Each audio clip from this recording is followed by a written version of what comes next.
अस्सलामु अलैकुम व्यूवर्स, आउज़ुबिल्लाहि मिनश शैतानिर रजीम, बिस्मिल्लाहिर रहमानिर रहीम। Anam home remedy channel के मुअज़्ज़िज़ नाज़रीन सामईन, आपको मैं अपने इस चैनल में खुश आमदीद कहती हूँ।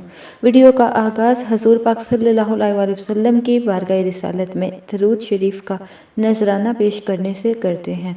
आइए मिलकर पढ़ते हैं। बिस्मिल्लाहिर्रहमानिर्रहीम। अल्लाहुम्मा सल्ली अला मुहम्मदिन व अला आलि मुहम्मद कमा सल्लैता अला इब्राहीम व अला आलि इब्राहीम इन्नका हमीदुम मजीद। अल्लाहुम्मा बारिक अला मुहम्मदिन व अला आलि मुहम्मद कमा बारकता अला इब्राहीम व अला आलि इब्राहीम इन्नका हमीदुम मजीद। व्यूवर्स, आज जो नुस्खा मैं आपके साथ शेयर करने वाली हूँ, ये गर्म मिजाज लोगों के लिए तोहफ़ा ख़ास है। वो लोग जिनके मैदे में, मसाने में, जिगर में गर्मी रहती है, उनके लिए बहुत ज़बरदस्त है।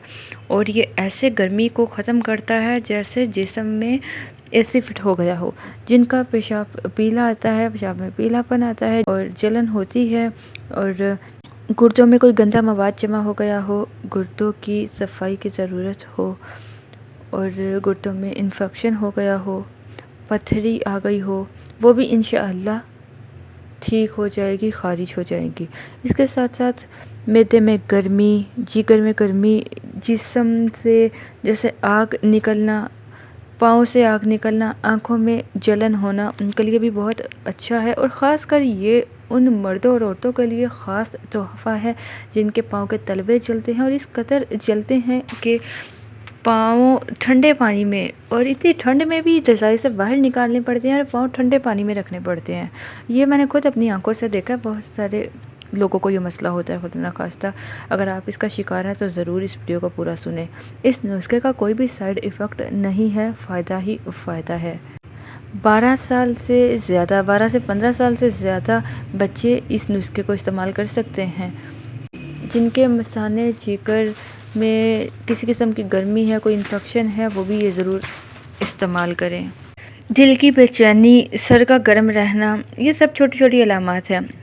तो व्यूअर्स, आइए अब मज़ीद बात की बजाय चलते हैं नुस्खे की तरफ। इस नुस्खे को बनाने के लिए सबसे पहली चीज़ जो आपको चाहिए वो है खुश्क धनिया, कोरिएंडर सीड्स, आपने जो चावलों में, सालन में भी डालते हैं, ठीक है व्यूअर्स। अगर आप कोई भी चीज़ लिमिट से ज़्यादा इस्तेमाल करते हैं तब वो नुकसान देती है, इसलिए जिस तरह बताया जाए उसी तरह इस्तेमाल करना चाहिए।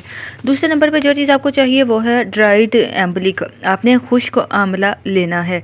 खुश्क आंवला भी आपको पंसारी से मिल जाएगा, जिसका तेल भी आंवला का तेल जैसे होता है ना, वो आंवला है। और तीसरे नंबर पे जो चीज़ आपको चाहिए वो है संदल सफ़ेद, संदलवुड, वो लकड़ी होती है ना, संदलवुड पाउडर जिसका आप फेस पे यूज़ करते हैं, संदल सफ़ेद आपने लेनी है। ये 3 चीज़ें हैं। और लास्ट में आपको चाहिए पानी, 1 पाव पानी लेना है। अब मैं आपको बताती हूँ इसको क्या करना है, कैसे बनाना है। व्यूवर्स, आपने 1 छोटा चाय का चम्मच खुश्क धनिया, 1 चम्मच आपने आंवला ये जो पाउडर नहीं मैं कह रही, जो आंवला होता है पीसेस में होता है वो, और इसी तरह 1 चम्मच ही आपने संदलवुड, ये जो चंदन लकड़ी होती है, ये लेनी है। सबका वज़न तकरीबन बराबर होना चाहिए। इसको अब आपने एक बाउल में लेने के बाद इसमें आपने आधा पाव, 1 पाव नहीं, आपने आधा पाव पानी लेना है, ठीक है। आधा गिलास ले लें, आधा गिलास पानी इसमें डाल दें, जिसमें आपने ये तीनों 1-1 चम्मच डालें, ठीक है। उसके बाद आपने इसको सारी रात पड़ा रहने देना है। रात को आपने रोज़ाना इस अमल को करना है। इसको भिगोकर आपने ढाँप कर रख देना है। सुबह उठकर आपने इसको अच्छी तरह मल लेना है, ठीक है, ताकि सारी चीज़ों का असर इसमें निकल आए। अच्छी तरह से इसको मल लें ताकि सारा असर निकल आए। उसके बाद आपने छन्नी की मदद से या कपड़े से छान लेना है। जो बाकी चीज़ें हैं वो फेंक दें, और जो पानी आपने छाना है तो आप इसमें थोड़ी सी चीनी ऐड करके पी लें। अगर आप शुगर के मरीज़ हैं तो चीनी ना इस्तेमाल करें, शहद ना इस्तेमाल करें। अगर शुगर के मरीज़ नहीं हैं तो आप शहद या चीनी इस्तेमाल कर सकते हैं। व्यूवर्स, आपने इस पानी को सुबह नहार मुँह पीना है, और 7 दिन इसको ज़रूर इस्तेमाल करें। 7 दिन के अंदर अंदर इंशाअल्लाह अल्लाह के फजल से आपको बहुत ज़बरदस्त रिज़ल्ट मिलेगा। जैसे आपके जिस्म में गर्मी सारी ख़त्म हो जाएगी और एसी की तरह आपकी बॉडी काम करेगी। हाथों में पाँव में जो जलन होती है वो भी ख़त्म हो जाएगी। ज़रूर इसको आज़मा कर इस्तेमाल करके अपने एक्सपीरियंस को आप कमेंट बॉक्स में ज़रूर शेयर किया कर दें, ताकि हमें पता चले कि आपको कितना फ़ायदा हो रहा है।